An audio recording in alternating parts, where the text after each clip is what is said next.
We've got David Clemons joining us here for a casual conversation. And David, welcome. Please tell folks just a little bit about yourself.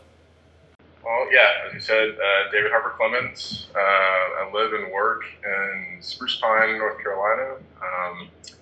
And I guess that's where my studio is, but I live at Penland School of Craft. Originally from Austin, Texas. I grew up there.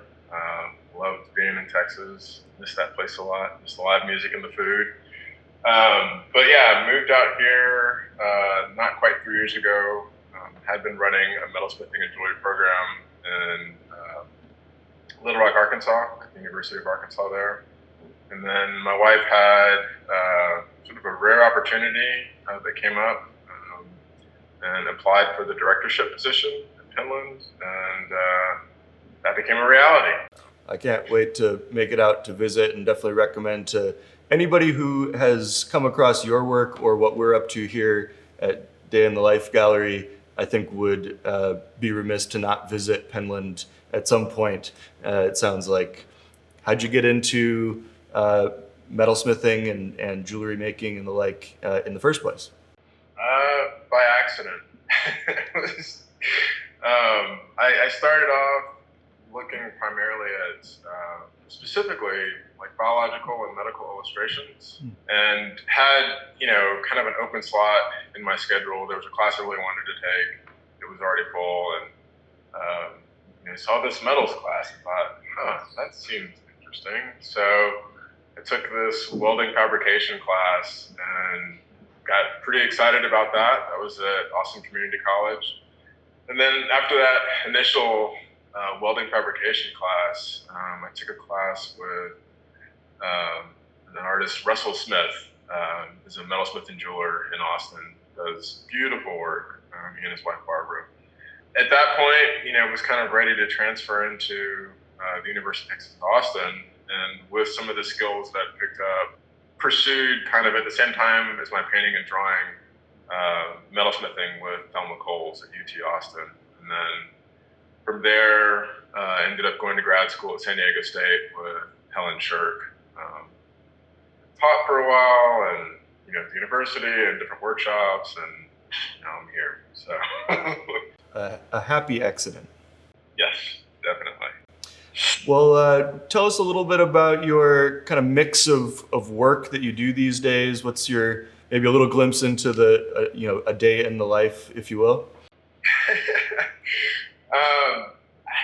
It's kind of all over the place. I mean, I still incorporate painting and drawing, in some form in my work. I feel like drawing is probably the foundation for everything for me. It's like all of my work starts off with loose sketches that then become, more finalized drawings, and then move into model making, and then the actual, pieces. But, I've been trying to get back into a little bit more drawing for the sake of drawing, and not just drawing and painting for the sake of like composing a thing. And then the work, has vacillated through a lot of different areas. I go back and forth between jewelry, to housewares, to sometimes dealing with concepts-driven, commentary-based work. A lot of what happened over this last year is that the jewelry kind of took a slight backseat to utilitarian work. I feel like everybody was stuck at home, making coffee and making drinks and cooking, and so paraphernalia for those activities, definitely kind of took off, which I really like. I like making, housewares and designing those items. So.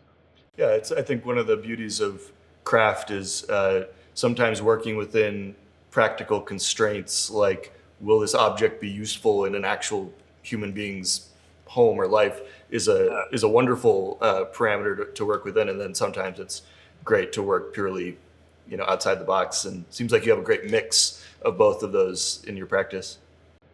Yeah, no, I really enjoy making those utilitarian objects, and I recently had some people in the studio when it bought a new sugar bowl design that I have, and it was just nice to get the feedback after she's lived with it for a few months.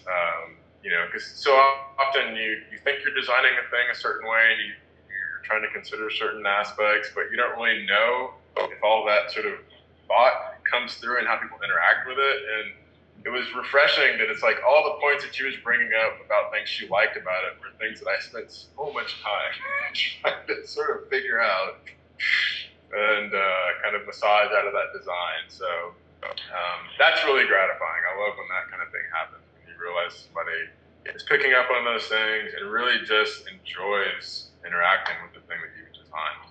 So.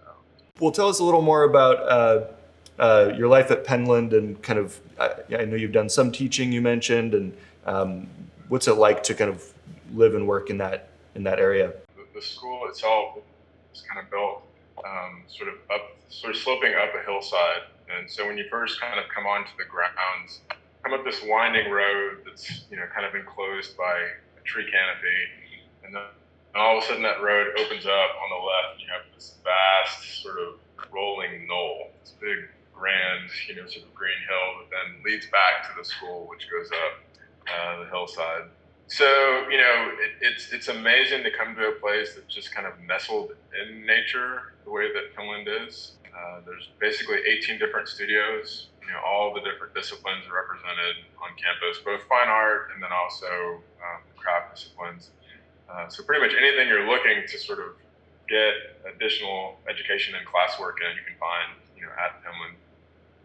And typically when I teach either in the jewelry studio or the blacksmithing studio. It's a pretty immersive process in the sense that you're going to eat on campus, you're going to work on campus, you're socializing on campus. Everything that you sort of need surrounding that artistic process, the communication and dialogue and other kind of relaxation experiences, you can all have happen right there at Penland. And that's what makes it really kind of nice. It's just how immersive it becomes.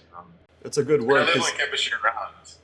Yeah, I was going to say, it sounds like the concept of language immersion, where you drop yourself into a new country or something and just commit to the discomfort that you might have at the beginning, where you don't know anything and can't communicate. But then the benefits are that you learn in a different way than you might if you were dabbling.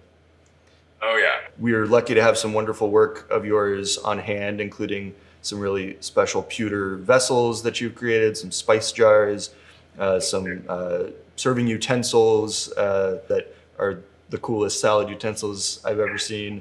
We sold a beautiful vessel of yours not too long ago with really elegant bone handle. Your use of different materials in your work is always really inspiring.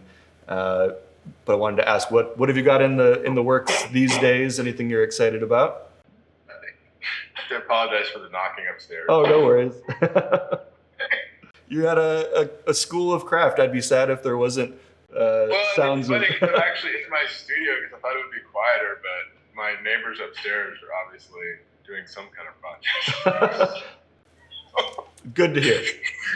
Yeah. So right now I'm kind of in that design stage for several things. I've got some new jewelry, kind of in the drawing stage, and then working on a donation piece for the Ornamental Metal Museum in Memphis. And every year they have a big fundraising event called Repair Days, and there's an auction that they have for that. But they had these, I don't know how well you can see them, these little... Oh, yeah. So these are some things that are being de-assessed from the collection, but they're all these different stamped. So they were basically stamped out of a blank. I'm composing those along with some bone, actually, to make this little brooch that will be a donation piece. So it's kind of nice because it will be a reflection of my design aesthetic, but then using this thing that's historically significant to the Metal Museum as part of the piece. So it's really, again, talking about those design constraints. It's like you have these fixed, sort of leaf shapes, and what do you do with them to make them into something, interesting? I believe you mentioned there's something you just wrapped up that we're super excited about. I'm so excited at least to finally be headed up that way. These are the absinthe spoons.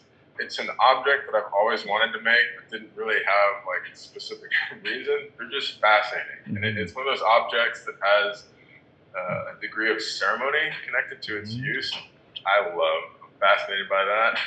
And so it was a great treat for me to get to design several different variations. Played with the form in slightly different ways. Put my sort of design stamp on it, but then also paid homage to some of the historic patterns that have been used with that particular object and the beverage. And so yeah, I'm really excited to see them displayed with the glassware that y'all have. And yeah. Wonderful. Well, we look forward to showing that off as well, and look forward to more follow-up conversations and visits in the future, David. Definitely. Thanks so much for your time. Thank you. Cheers. Have a good one. You too.